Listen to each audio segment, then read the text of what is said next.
Day. This is Tomas Mangalonia reporting for Marianas Press. If you're just joining us, you are looking at live images from the Marianas Business Network's Moving Our Economy Forward. This is their conversation with CNMI Governor Arnold Palacios, who just walked into the building here in Susupe. We are at the 360 Beach Club. This was the former West Coast restaurant right next to Saipan World Resort. And so the governor just walked in and we are waiting for the program to begin. For now, we'll leave you with these live images of the Marianas Business Network Economic Talk with CNMI Governor Arnold Palacios. Stay tuned as they are expected to begin any moment now. Again, this is Tomas Mangalonia reporting alongside Mark Robigo, who is here with me. And of course, you can get the latest headlines at marianaspress.com. You've got a few stories up from today that you might be interested in, and so check those out. And of course, subscribe to us on YouTube, Instagram, and Facebook. So again, we are waiting for the Marianas Business Network event to begin with CNMI Governor Arnold Palacios. Thanks for tuning in.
Growing up on Rhoda, I did not see my community reflected in the news.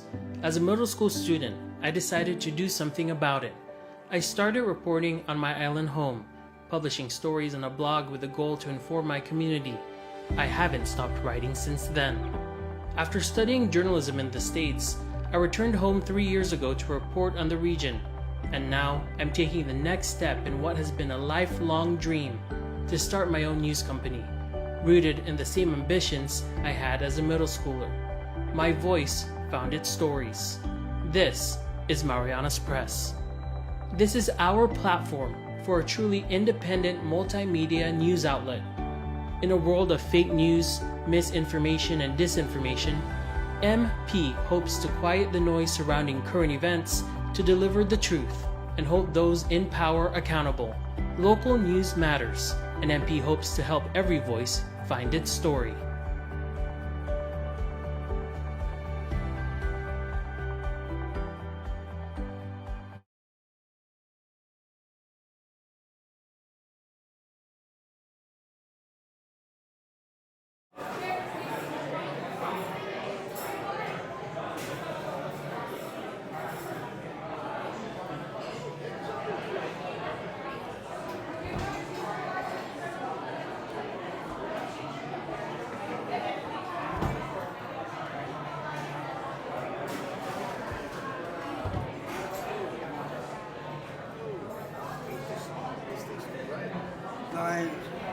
So go, just look that way. Yeah, because the lighting is like. It's, Right. but if they don't do it, then the lighting. Well, they gotta move the lighting back. Otherwise, I can't see people, man. Is the light too bright? Yeah. Yeah, it's kind of bright. But you're not as handsome with that light. Yeah, okay. Is that okay? Is that better? No, you need the light on. It's too dark. Maybe you can bring it back a little bit. I'm okay. What about you, Tomas? Where's your light?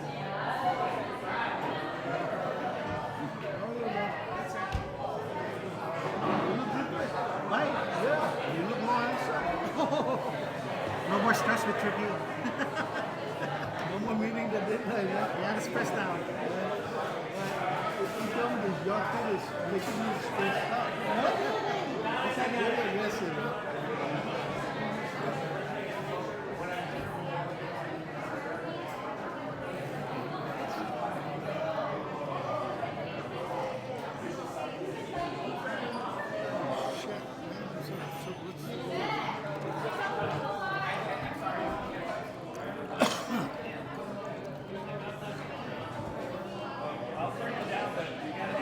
Yeah.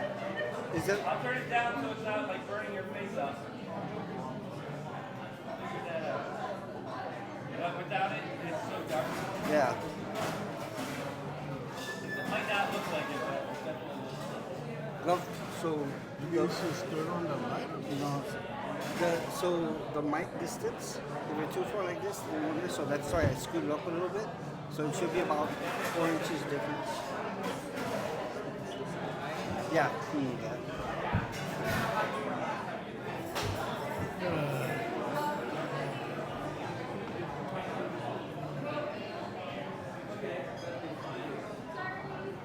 What's the thing?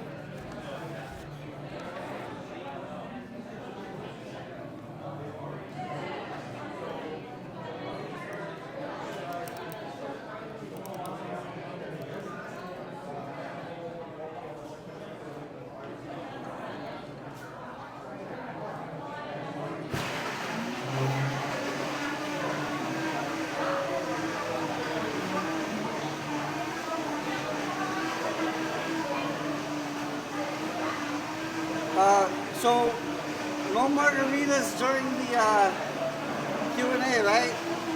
No margaritas during the Q&A, right?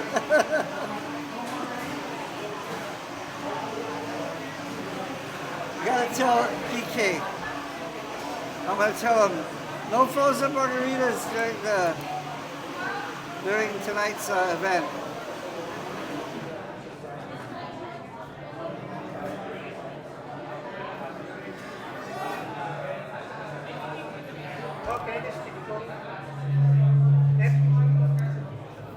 If we could kindly ask everyone to take their seats, we'll be starting this program momentarily. Thanks, Mark. How are you? Good to see you, man. Where's the mic? Where's the mic for the speaker? Oh, like when we talk?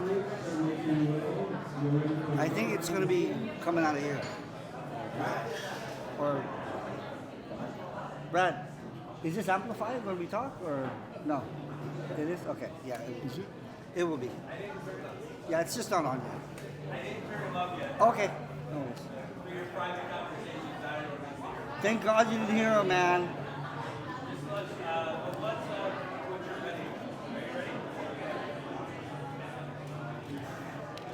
Okay, welcome everyone to the Marianas Business Network Mixer this evening. Just a little bit about our network. The Marianas Business Network is a consortium of small businesses in Saipan dedicated to networking, mutual support, and referral services. This informal group operates without membership fees, and currently we have about 50 to 60 members established in June of last year. Currently, I am the Marianas Business Network's chair lady and co-founder. My name is Maria Eileen Arnold, working with Islander Renafon. I'm thrilled to welcome you all to this event tonight, and I'd like to extend my sincerest gratitude to our president and co-founder, PK Daily, for his vision and leadership in establishing this network. This network was founded by PK and initially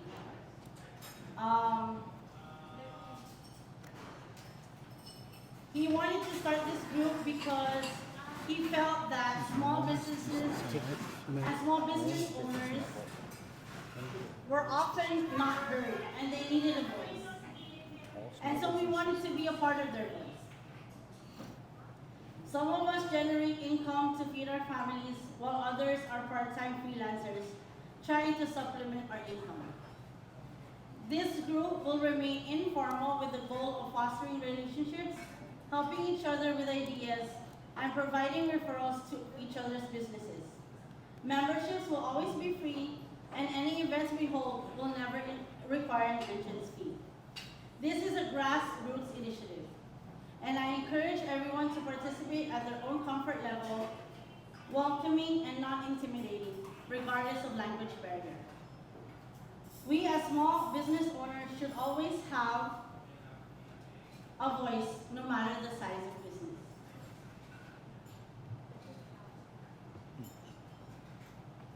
I'd also like to thank Andy for hosting us at this beautiful 360 Beach Club, giving us a 20% discount off on all our food and beverages tonight. We're also grateful for the support of our sponsors, including Jane, who you had met at the registration table of SM, Brad from NMI News Service, and Thomas from Marianas Press for live streaming our event tonight. We're also honored to have our Governor, Arnold Palacios, as our guest speaker, and Representative Ed Props as our facilitator. Thank you both for taking your time out tonight. We have come so far in the last 6 months, from workshops, trainings, mixers, town hall meetings, but in the end, we're here 2025, standing before you as small community members and small community businesses to try to strive in working everything we can in our economy and our community this 2025. And therefore, we want to look ahead. We have tax seminars coming up next week.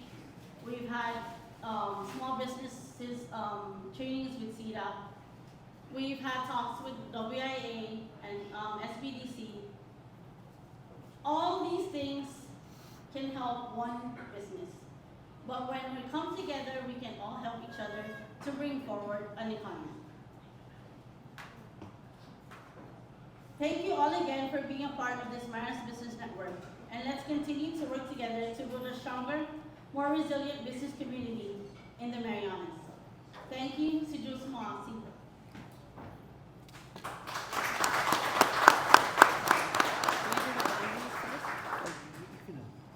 Okay, so we're gonna set up the ground rules for tonight. So these are the ground rules. To ensure a productive and respectful discussion, please adhere to the following ground rules. Question and answer process. Names will be randomly selected to ask a question or make a comment. Each speaker will have a minute to allow others a chance to participate. Please remain respectful tone and refrain from speaking out of turn. Please avoid side conversations to prevent distractions.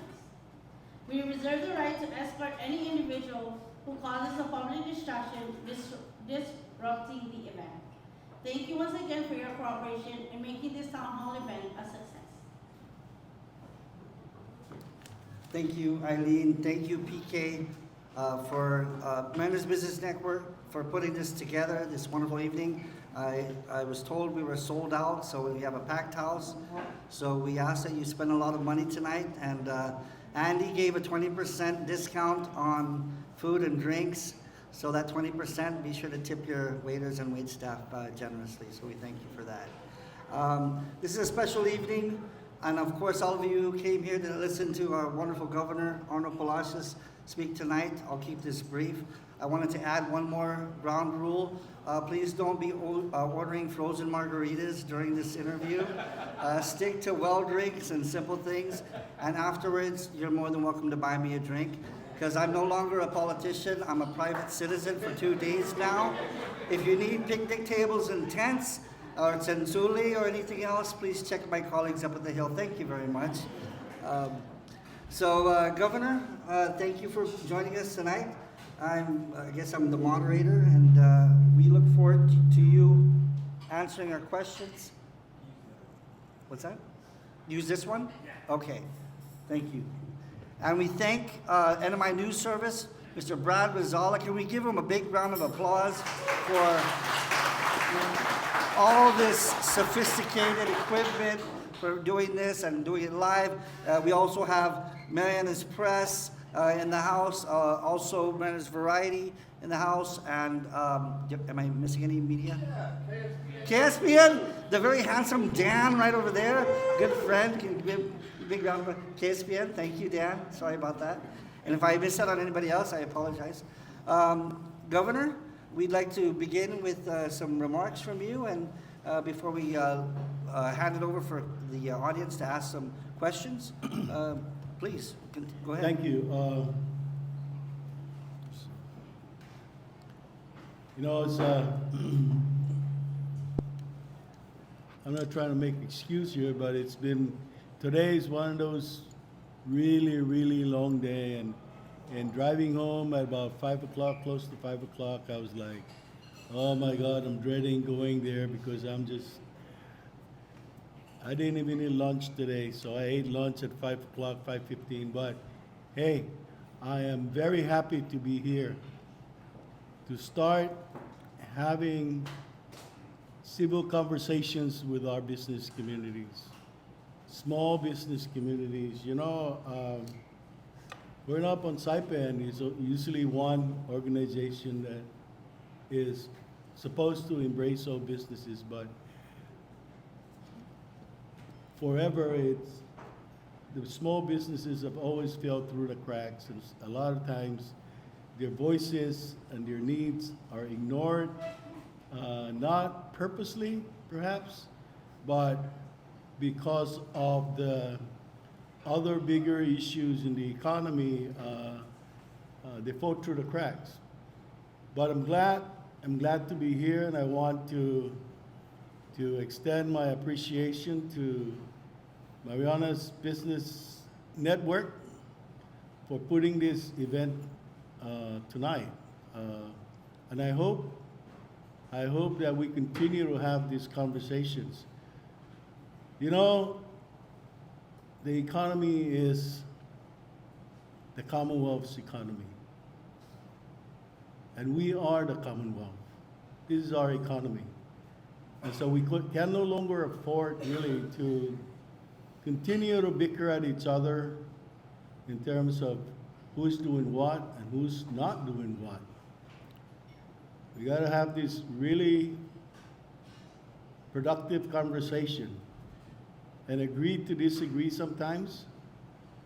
But at the end of the day, this is our community. And the economic health of our community is our responsibility, our collective responsibility. It shouldn't just be one network of businesses or two networks of businesses or one or two businesses. It should be the business community, big and small, of this Commonwealth that drives our economy. So I'm very, very happy to be here. We all know, and I don't need to say this last 2 years, last 3 years, 4 years, has been challenging. Many businesses have closed during and after COVID. And many businesses in our communities, big and small, are still struggling to recover. Coming out of COVID, the biggest thing we needed to do was, how do we recover? How does one community how does one state, how does one country recover economically from an event, a global event that none of us have seen in our lifetime? How do we do that? Especially from a small community who's isolated. Those are the biggest challenge. And so how do we recover on that? The only way we can start recovering is really to continue to talk. And that's why I'm very happy that this organization has the guts to put it all together, invite everybody. And when we were driving in, I freaked out when I saw so many cars. It looks like there's a campaign going on over here. But, you know, I am a small business person too. I started doing side hustle, a small passive business on the side. Yes, to supplement my family income. Because many of you know that being a member of the legislature doesn't cut it for the family. So we had to figure out, you know, what can work. But I've since turned that activity over to the wife and let her figure it out. But I also had struggles, whether pre-COVID. Some of the challenges are the same, obviously. Challenges today are probably a lot and exponentially difficult at times. But we're here to see what we can do to make everybody, lift all the business community and the lives of our community, the lives of our people, lift up and recover from this situation that we're in. You know,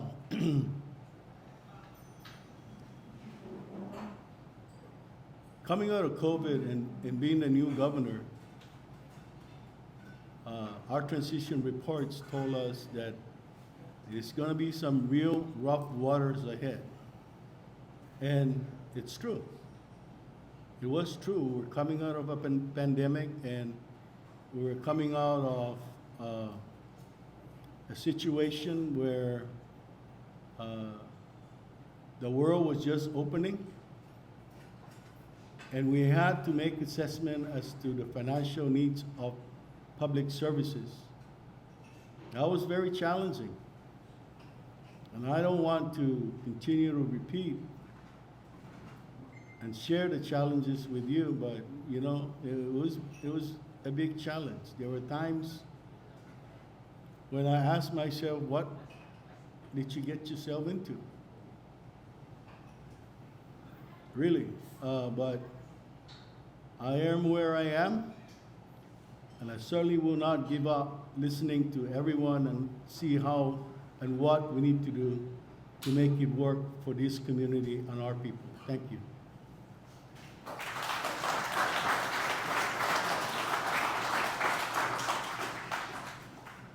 Thank you, Governor. At this time, we'd like to open it up for some questions, so please go ahead. If we can call on Ms.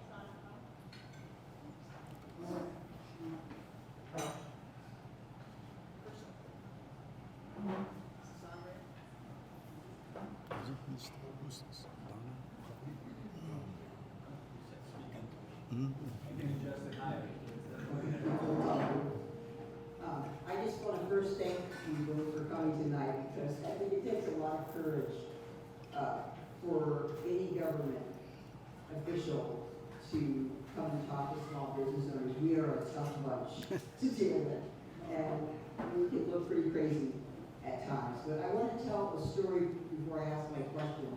So I'm here tonight on behalf of all of the medical, dental, vision, you name it, Medicaid providers. And I think it goes without saying that everyone understands the blessing that the Medicaid program is to our community. I mean, it is a real blessing without which they would not have access to care. And us being in the dental profession, the biggest challenge that we have had for 40 years is that we know how to do a lot of things, but people can't afford it. That's our biggest challenge. So when we visit with our Medicaid patients on a day in, day out basis, we don't have money in the bank. We just take care of people. So we're very fond of that program. It's a very profitable program. I don't kid you about that. So my question was going to be, how can we work together to have be paid faster? Okay, that's the bottom line. So there's what happens, but something happened, and that's not going to be my question tonight because I think I've got an answer to it that I'll share with you.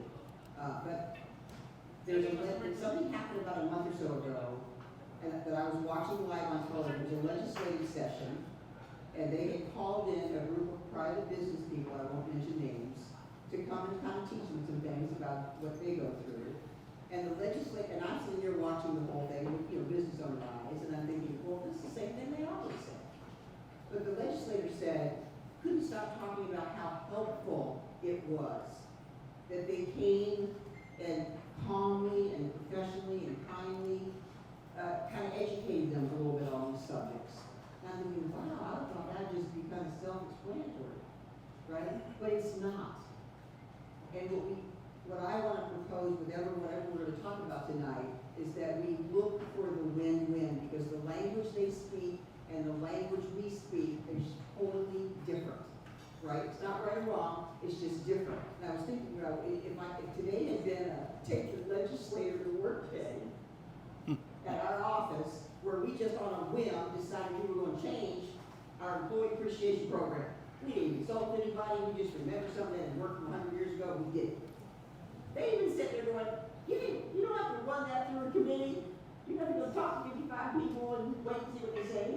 No, we don't. See, that's the biggest difference that I could possibly think of. So, understanding and continuing the dialogue until we really do understand each other. But I would not be speaking on behalf of who I want to talk to you about if I didn't say we've been here for 12 years, so we're really a young business in my opinion. And every 2 weeks for 9 years, we have had to stress over being able to meet payroll. That gets old. That is a very stressful situation to be in. So a business owner has taken their last $250,000, they've thrown it into their business, and they can't wait months and months and months and months, because our landlord isn't going to listen to that, right? We still have to deal with everything. It causes us to have to take out loans. Now we have interest charges, simply because we're providing services that are pretty important, and we're not going to pay for it. That's what it looks like to us. But that's not what, they're not sitting there saying, well, we just don't even like them, and I'm going to pay for it. I know that's not what's happening. But something is in the way of a win-win.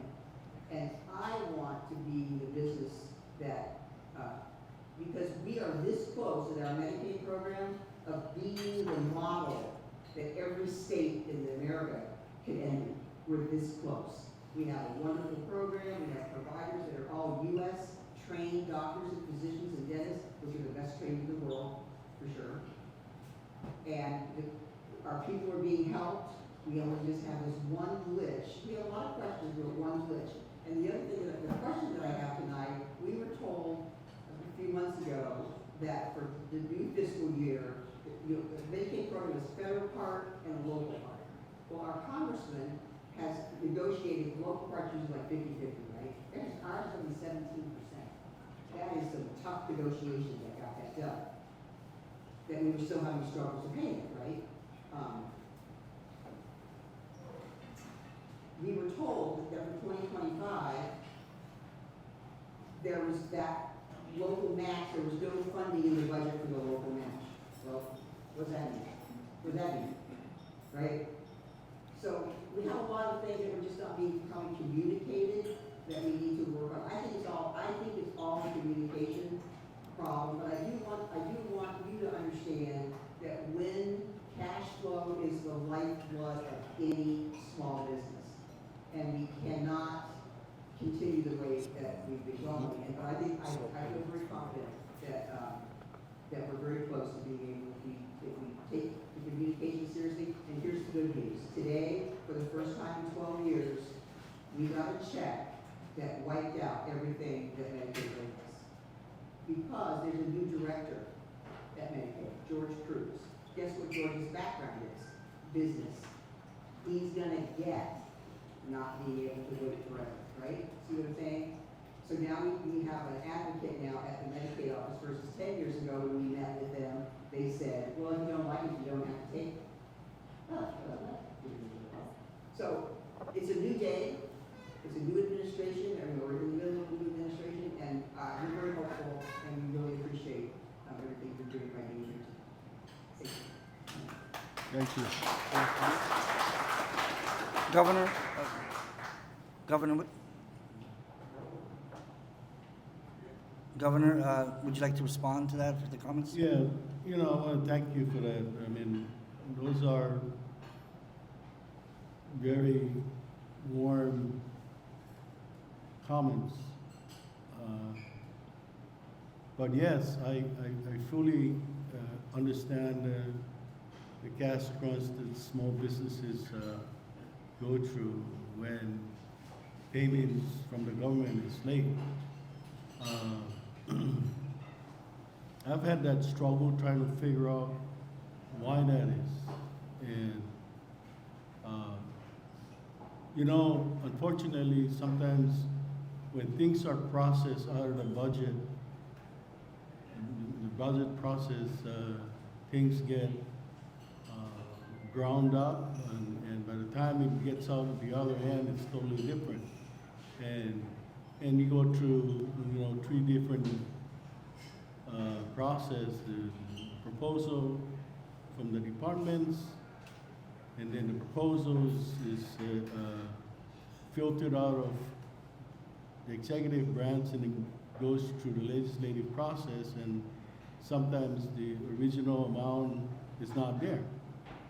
And so, you know, I'm very glad, and I appreciate that you appreciate George Cruz's, because I've had that conversation about maybe 8 months, maybe a year ago, try to get him on board.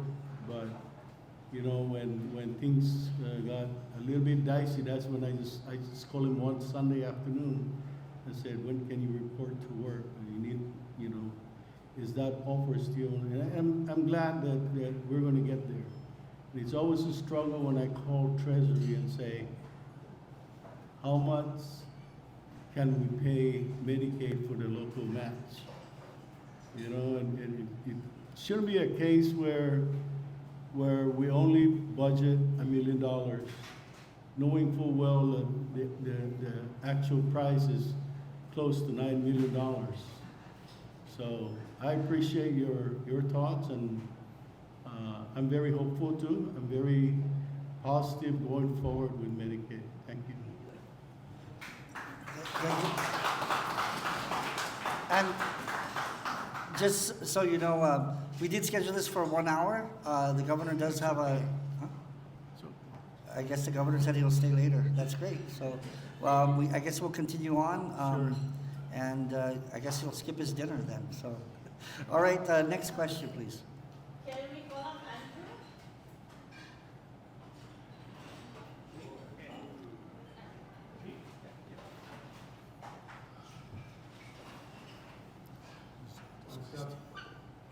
Just in some of the work that I've done covering the mayor's office, as I can, Mayor RB sometimes brings small business owners into his conference room and to talk about things that are affecting them. And 2 things that come to mind, having listened in on those conversations, are the way the beach road improvement project has been affecting traffic to business, and then also what seems to be a rise in either homelessness or vagrants that sometimes sit outside these small businesses and then scare away customers. You know, do you want to take some time now to address those are 2 things, I'm sorry, but you know, can you address what's our timeline on that beach road improvement project? And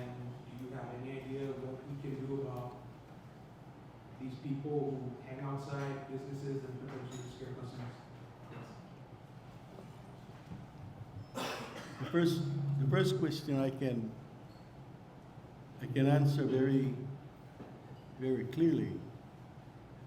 Well, when I leave here, I'm just gonna call up Ray Yumo and say, what the hell's going on? I'm gonna wring your neck if you don't get it done. No, I'm just joking. It's been challenging also for the contractor. You know, we had a unusual long season of rain, but I get it. I hear it. There's small businesses that are struggling because even Payless. I talked to Mike Sablan and said, you know, please do something. So I did. I called up Public Works and said, you know, you guys have to talk to the contractor to make sure that they don't have to dig the whole strip if they're not going to be able to move fast on that. So believe me, you're not the only one that has complained. I have complained to Public Works every day, and there were a couple of times when I actually called up the contractor and said, when the hell are you guys going to get this done? And they're trying their best now. I see real progress. They're going to be done by February. That's the latest. I hope, and I will not sign an extension to it. But, you know, I look at it, and because when I was at the Lieutenant Governor's office, I headed with Liz Balahaja to repave the airport road. That was supposed to be initially a $7 million project. And I said, why do we need to dig? Why do we need to take the substrate down? He says, well, you know, Lieutenant Governor, is there a way we just take off the top pavement and repave it? And where we need to do something about the substrate, that's where we come in, because we don't want to delay this. This is the airport road. This is a primary road to the transportation system. So we were able to get that done within, I think, 6 months. And Hawaiian Rock knew what he was doing. And we said, please make sure that Herman's Bakery doesn't get obstructed, you know, or any other businesses there. And unfortunately, we didn't put that in the instructions to the contractor going down Beach Road. So at the end of the day, I'm not gonna blame UMO or any other the agencies are responsible for this project. I'll take full blame, full credit to that blame. I should have given them instruction as to make sure that the contractor fully understand the impact that they have when they don't provide access to businesses along Beach Road. So, Mr. Roberto, according to Mr. Yumo, it should be done by February, all the way down to Hopwood Junior High. I've had to even ask Roads and Grounds and Parks and Recreation to please take your equipment, move your guys, and cut the grass along the finished area so that it starts looking attractive. But we will get there by February. Cross our fingers. Yeah, the homeless issue is impacting businesses. Yes, absolutely. I personally go down to the Garapan core areas sometimes to some of the bars over there just to let out some steam. But I do see these people, and I do call DPS, but there's obviously a bigger problem than just taking them off the area, because they do come back, and there are other underlying issues that we need to take a look at.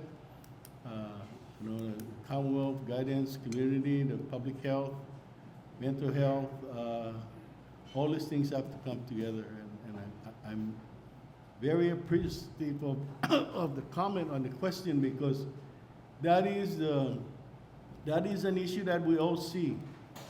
And we need to begin to address it, whether it's a housing issue, you know, what can our NMHC do? What can other nonprofits do? And what is the requirement? What is the required resources that we need to inject? Or are there other underlying issues that needs to be addressed? But, you know, thank you for that. I don't have a definite answer for that. Thank you.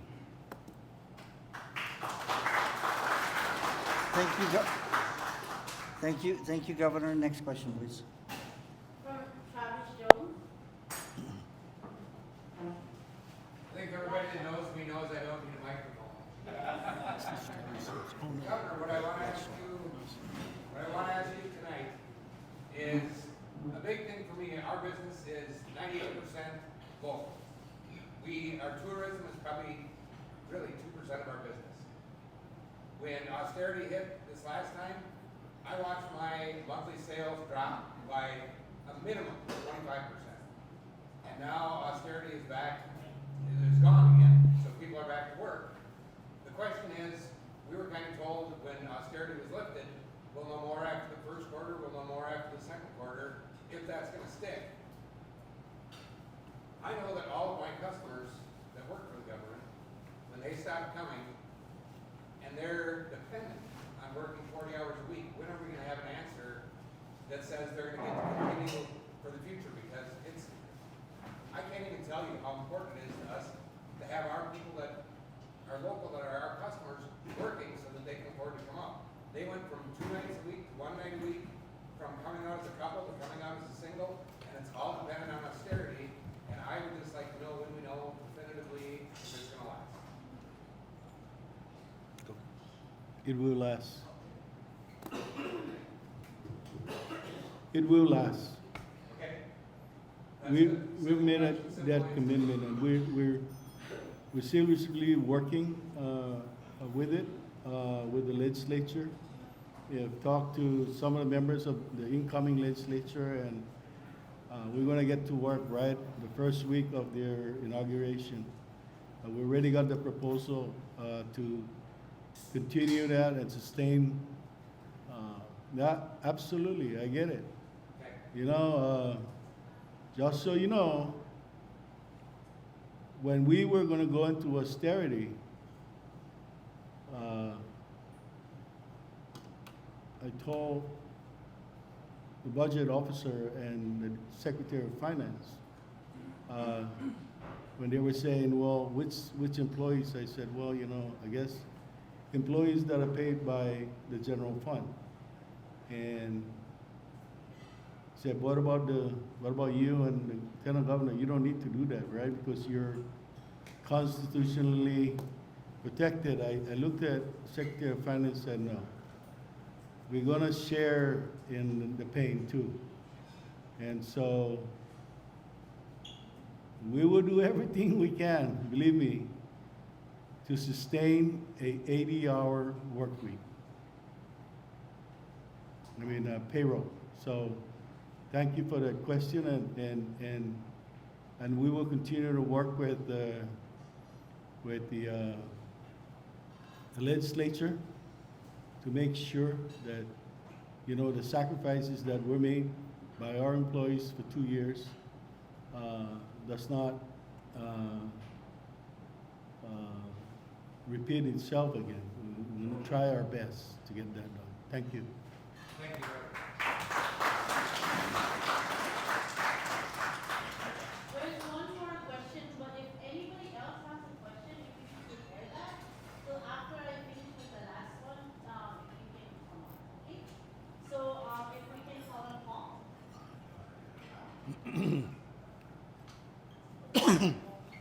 Which Paul?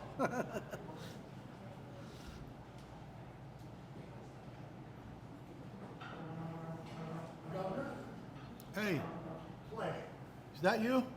Yeah. Balzac, yeah. Governor, one of the things that, we look at small business, there are only three sources of money that come to this island. One is Washington, one is export, tourists, and the third is investors, all right? Of those three, you want to lean on the, military. Question that I have, people not in the military, it's not about a base. The military is a $1 trillion budget. When these guys come in to see Saipan on the boat, why don't we sell them a $25 coconut? There's something that we can sell them here. And it's not just the Paul, can you move forward? I can't hardly hear you. It must be my head. We have a It's corded. Military opportunities. Military, yeah, it's talking about selling, yeah. Is there coordinates?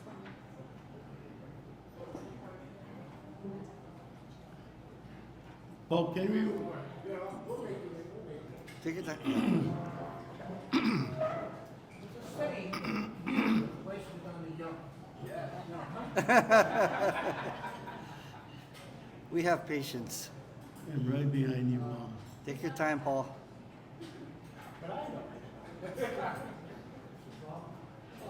Governor, what I said was that you have a challenge, that there are only three sources of income that come to Saipan. It's federal knowledge, Washington. It is investors who build hotels or whatever they want to do. And, and the final thing is garments or tourism. That's our source of extra money. Now, which of those three are you going to spend your time on? Because time goes really quick. I never knew I'd get here so fast. I thought next year, the year after, So you got a short amount of time. You've got three targets to go after. Which of those three targets do you want to put your administration's efforts Well, going after? we're gonna go after all three of them. I think the first one, we're pretty much there. The second one, we gotta continue to work on. The third one, we gotta continue to work with our Department of Defense to see what kind of industries could be generated through their activities. They have a substantial amount of funding that's been committed to our areas, and I've talked to potential investors out of different Asia Pacific countries, and even from the mainland United States, to see what is the needs of the military as they move, whether they're in Guam or Tinian. We need to identify those and begin to foster it. I'm glad, we had an office, we've established what is called an agency called the Commonwealth Bureau of Military Affairs, and that could have been a conduit to identifying all these things with DoD, what is their needs and what is the requirements. Unfortunately, we were not on top of it, but today we've had major and many conversations, meetings, conferences, open conferences on Saipan and even on Tinian to try to make sure that the community, the business community participates in that. And I recall 8 years ago probably, you talking into my ears about this kind of things and what our the potentials are. So we are continuing to look for it. By the way, kudos to the Chamber of Commerce. They're inviting a 3-star general from the Department of Defense from the Air Force. Tomorrow she's here. She's already, I believe, she's in Rhoda right now to take a look at what the Air Force can do for that community, and they're going to be here to take a look at the possibilities here and what they can do to for the community. And Chamber of Commerce has invited her to talk about those subjects, and it's going to be, I guess, an open forum also with members of the Chamber of Commerce. So those are the possibilities, Bo, and we're really focusing in on it. And you know, I don't like to fly to Washington D.C. Too much. I fly only once, twice a year, unless it's necessary. But when I do, I make sure that I touch the federal government, keep people in the federal government, keep people in the U.S. Congress, and keep people in the Department of Defense, and to advocate for the Commonwealth's economy. So, but you know, you're absolutely right. Those are the three-legged stool. Governor, let me give you an idea. I confronted this when I tried to sell garments from Saipan to the military, because we are available. I called the head of the production of garments in Philadelphia, and the first phone call when I made with her, she says to me, I don't think you qualify. Well, I was absolutely, mesmerized. Let me qualify, right? So she said, could you send me some information? So I stayed up till 3 o'clock in the morning, and I gave her that we qualified, the CMI. Following morning, I called her up, and she says, well, you learn something every day. What? The opportunities on $1 trillion budget, I bet you we could make $1 million selling coconuts to the servicemen. Yeah. There's a lot of stuff that the military uses. It's not just the bases, it's not the airfields. There's everything. For example, the United States does not make sleeping bags. Zero. Who makes them then? They're made in Puerto Rico. I went there and tried to sell them sleeping bags. I was going to buy a sleeping bag manufacturer. Well, she just come out here. Right? What killed the deal? Shipping and cost. The shipping killed the deal. It was only 3 days Puerto Rico to Miami, but here I got 6 weeks. Okay? So what I'm saying is, it's not just going after the air bases. There are lots of little projects. There are $1 million projects, right? And those are the ones that we can go after because we can make a difference. I can't make a difference building a rocket, but I certainly can make a sleeping bag. Those are the opportunities that we've missed. Oh, Paul, thank you for all that. You have a wealth of knowledge, and you need to share it to many of the upcoming and young business people in the room, and I hope that this organization continues to have this kind of gatherings so we could share that. And that's what the young lady said. This is it's a network. It's a platform for networking of small businesses. So thank you so much. So there's a question. Look, focus in on a target. It's easier to focus in on a target than scatter and shooting 100 targets. Right? We can't compete with the states in Alabama, Georgia, Louisiana on military contracts. But there is something in the $1 trillion budget that we can do. It's finding that item. That's what we mean about the solar. The laser. Governor, pleasure. Have a good day. You too.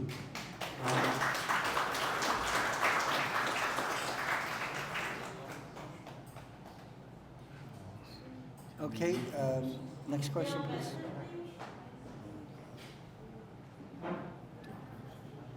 Ready for this? Okay. Want more water? Yeah.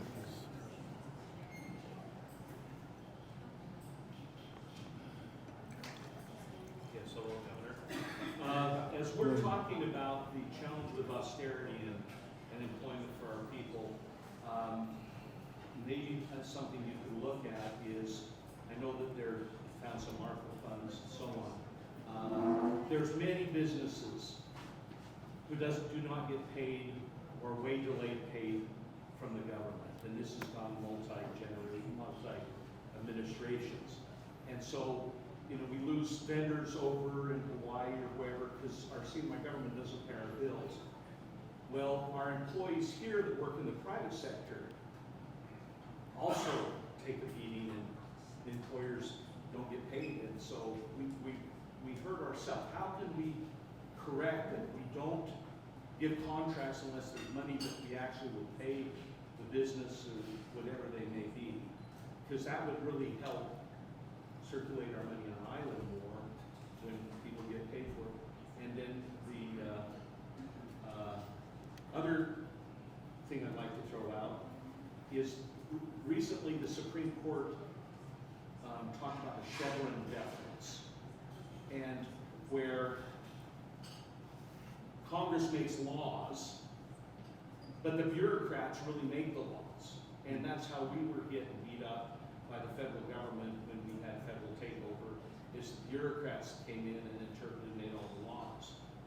As a commonwealth, a territory of the United States, we at times are referred to, oh, that doesn't count for you because you're a territory. Oh, that only applies to the states. Well, it would be nice to take advantage of the fact, well, we should have less regulations. Our economy is Asia. And I don't know if there's a journey and a path to explore looking at that to help our economy, because in many ways we have our hands tied behind our backs because of our location, because we don't have the convenience of shipping. It's always higher cost. So how can we look and say, wait a minute, you want us, but you don't? We're the front line of Asia. We are a large tract of ocean that gives the U.S.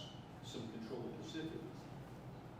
But we, at times, take a beating economically because we don't have the opportunities, because it's difficult with the small islands. You're absolutely correct in that, and I've had to tell that story several times in Washington and even the federal agencies that have visited Saipan. So it's an ongoing process, and we have to continue to I don't want to say educate them, but bring this up to their awareness so they fully understand the challenges and the uniqueness and the commonality of being an American out here. The other part, the first question that you asked, Gail, is we try our best. Today, on Thursdays, I have my weekly meetings with the Secretary of Finance, including her Treasury, our Treasurer, and OMB. And they give me a briefing on what's on the horizon, next week's payroll or this week's payroll, who's going to get paid, are we ready to pay mandatory annuity pension, because that's a court mandate. I don't have a choice. And then, okay, do we have enough to also pay PSS, because that's a constitutional mandate. I have to pay that. And then the bonds, the bond payments, and so the payroll, the other things that needs to get paid, and also how much can we set aside and pay our vendors. So we're catching up with 2025, 2024. It's a little bit late now. In regards to the contract part, the don't sign a contract, a lot of times most of the times, big contracts are let out through federal grants. We have a federal program, we get some awards, and in 99% of those awards are on a reimbursable basis. So you're absolutely right. If Dale Benson's a vendor and he's already performed that service we should get that payment out within 90 days at the most. Yeah. And so, you know, there are vendors, unfortunately, even today, and I'm facing that.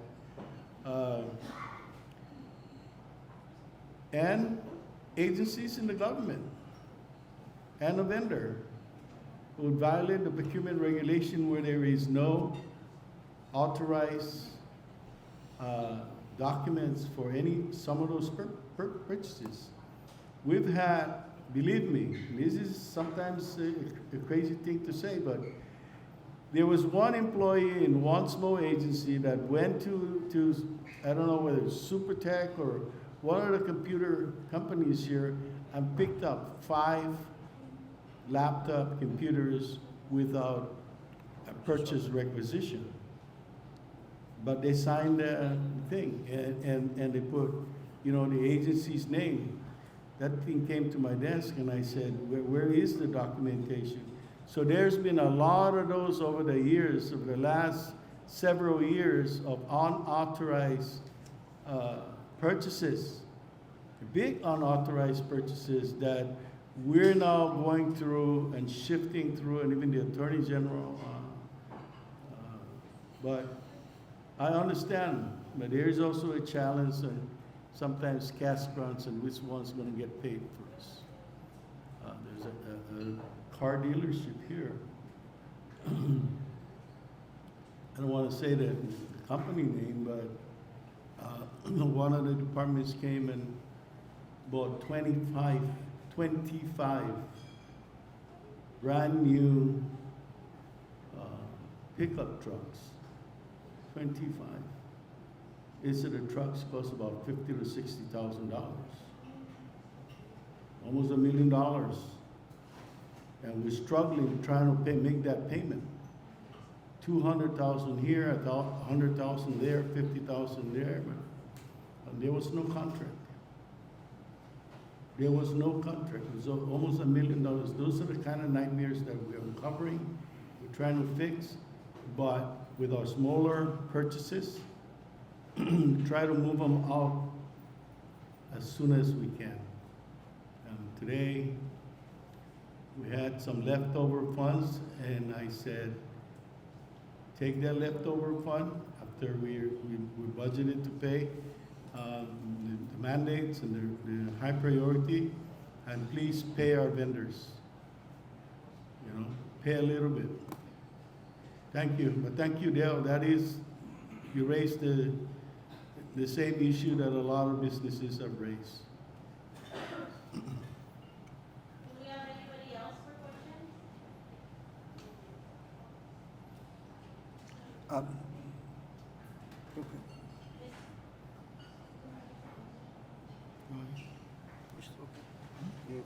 You okay? Good evening, Governor. I am Marty of Palacios. I represent Palacios Restaurant. I am part of the small business, and I am just new in the business, and we are currently struggling. And one of the reasons is because of the road rehabilitation right now.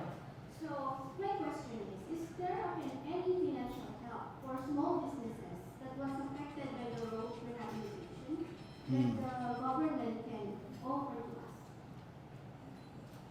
to us? My short and immediate answer is that no, we don't. I'll be very honest with you. We don't. Where is your business located? Susupe, sir. Okay. Across World Resort. World Resort. Yes, sir, across World Resort. And my question is, for the future, because the road rehabilitation is still ongoing, and we all know that all businesses is being affected. Why, when you started to do the contract, did anybody from the legislature think about the small businesses that will be affected, and did anybody from the legislature consider about giving any small help for those small businesses that's being affected? Well, let me say this, and I can't promise you anything, but we will certainly take a look at what can and can't be done to help you. Okay? Thank you.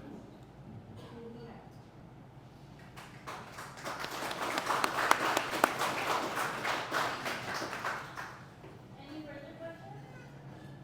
The floor is open. Come on.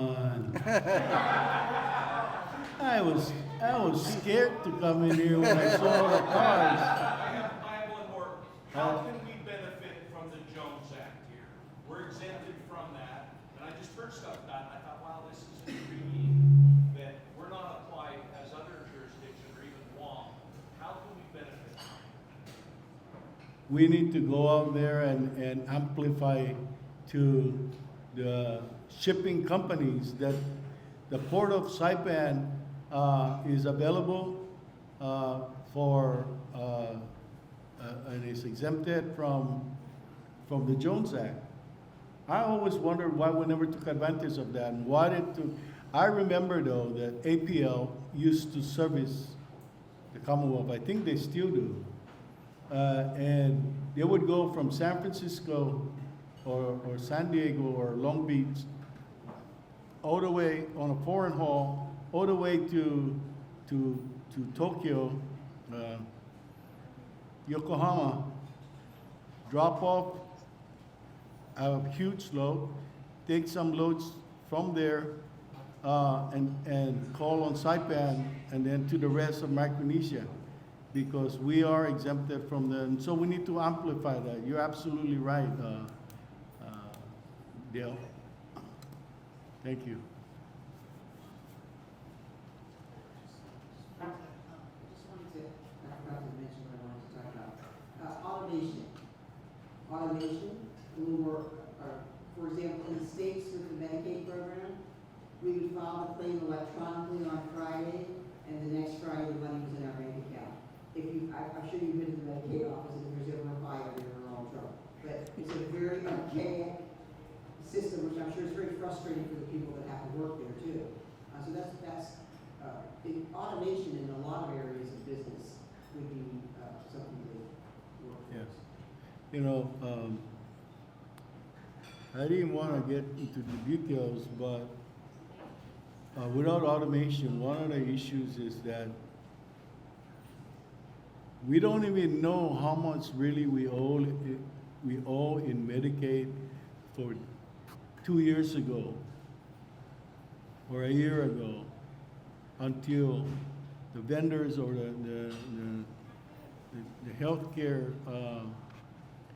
companies finally submit a manual receipt or an invoice for payment, because our office, our Medicaid office, is not automated. And that shouldn't be the case. And sometimes we already run out of money,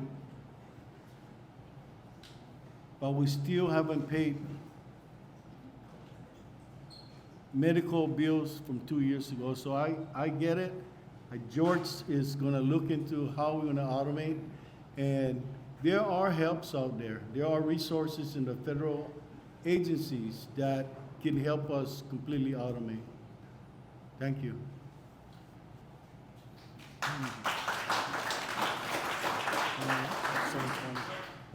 Mr. Governor, we actually have, I'm over here, we have a question from a viewer, Rose Correa. She was asking if there's any possibility or any discussion happening about possibility of raising the CMI's minimum wage. It's a very good question, and maybe the question should be to the small businesses. I mean, can somebody answer that question? Right now, it's got to be the legislature that do it. And last time that minimum wage was raised, it was a federal requirement. So we will follow. The law is the law, and we will follow the federal minimum wage. That was embedded in federal law, if I'm not mistaken. So if the federal government raises it, we have no choice but to raise it. It doesn't mean that we cannot raise it ourselves, but that's gonna require a lot of conversation, especially with our business communities and what it's gonna impact to them.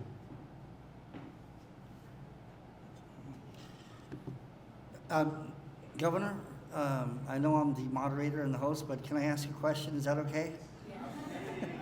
This is really more of a comment. No. One of the things that the businesses came here, of course, small businesses especially, is to talk, and I heard it earlier. I came early to reserve a seat because we heard it was sold out. But one of the things that a couple of business owners brought up was, what help is there? Boost was there for a while. We know how that went. What other things are on the federal, local side?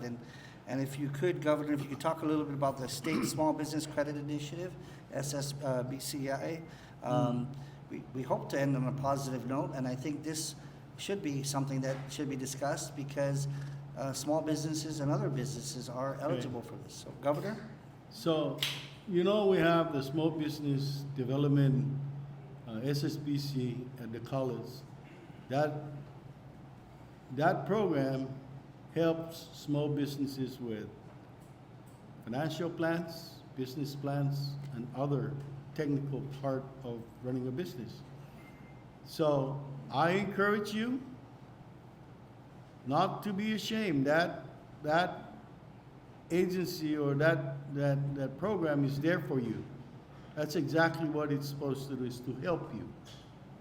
The other part in terms of SSBCI, CETA has just been able to receive the award from the federal government, from Treasury, to a tune of $56 or $57 million of financial access for small businesses. And that, of course, is bank-driven. We have to have a financial institution, a private financial institution run that. So Bank of Guam has agreed to run that program. Small businesses like yourself needing access to financial resources for part of your business, your equipment, you needing equipment, you need working capital. Please look into that program. It was just very recently launched by Bank of Guam through CETA. Both CETA and Bank of Guam are there to help you. So if you need any assistance, call the Commonwealth Economic Development Authority, and please try to get access to those funding. It's out there. We have $56 million that Treasury has provided, and they have covered over the first tranche of $17 million available at Bank of Guam. It's at the Bank of Guam's going rate. I wish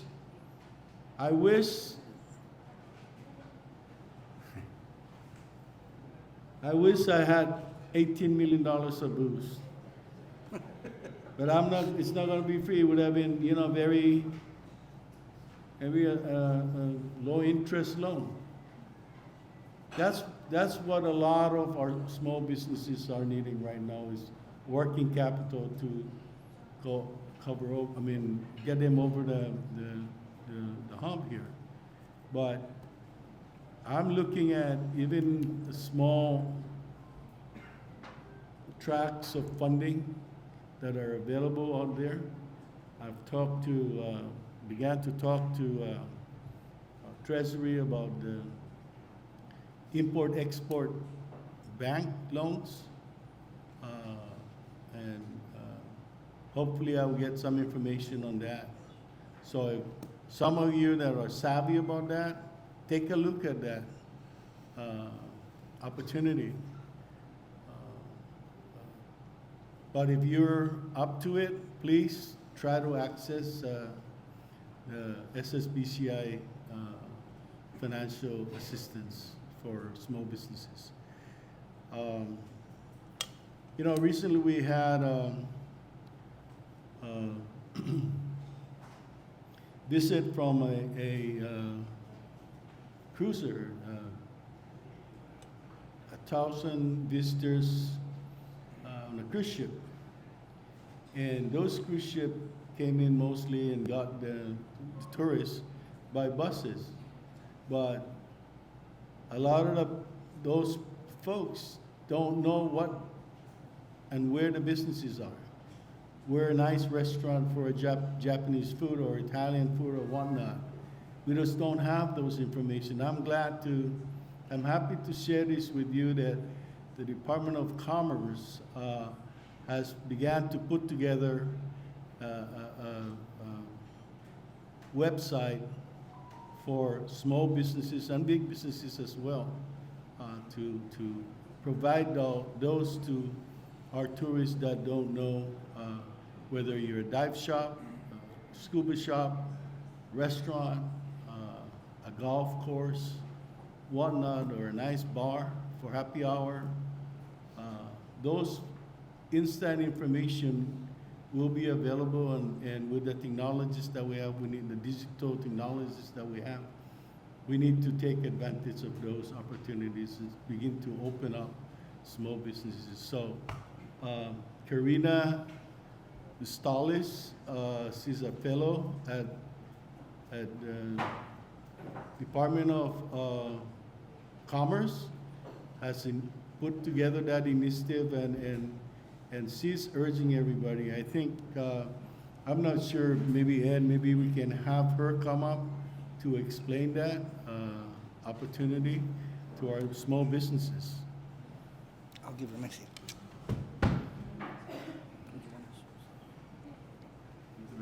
Where is she? Oh, Karina, there you are. You can come and take. You want to You sit? can't. You can't. Right? Come up.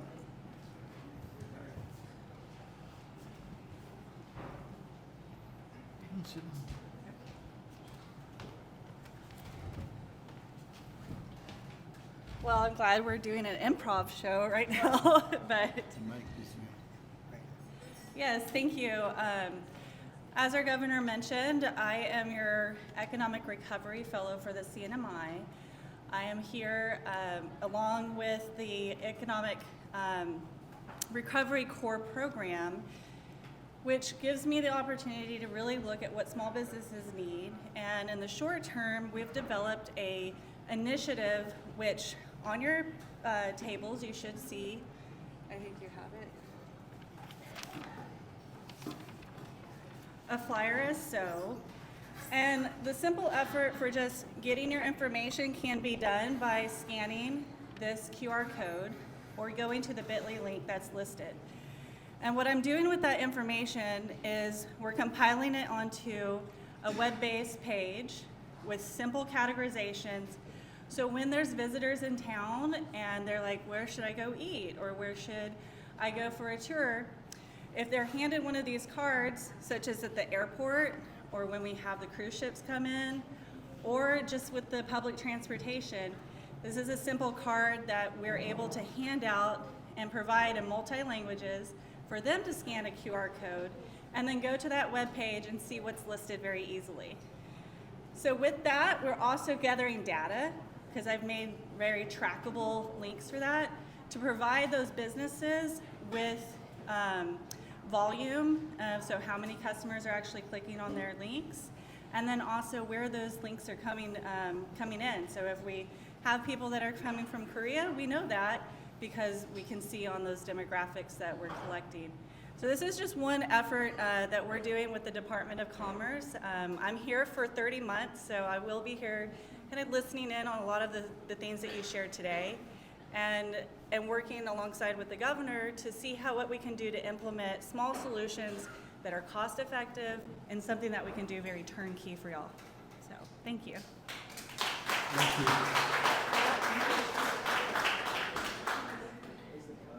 We did get one more question on that from Crystal Kabangani. She asked if when we can expect an update on the QC for the new passenger max. What was that? The QC Airlines, like when they can get an update. Connection services. Connection services. services. New passenger max. Oh,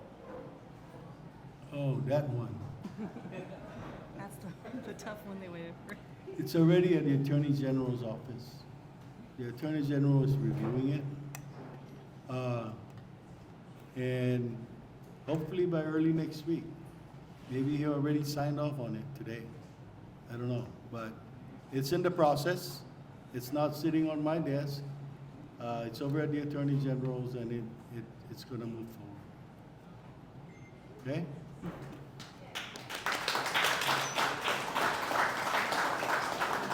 So I'm going to excuse myself with one more shout out. So next Thursday, I will actually be joining the Marianas Business Network and hosting a very interactive workshop to just kind of get everyone on the same page to make sure their social media is up to date and also discuss different routes of funding for small businesses. So I do encourage y'all to save the date for next Thursday. Do you want to, PK, kind of say where the location is? Okay, so that will be January 16th, next Yes. Thursday, and it will be at the restaurant, across the road. Perfect. So I will see everyone there, I hope. And before you leave tonight, please, please, please pass it along to your friends. But if you're a small business, please do sign up by using the QR code. And if you have any other questions, you're welcome to ask.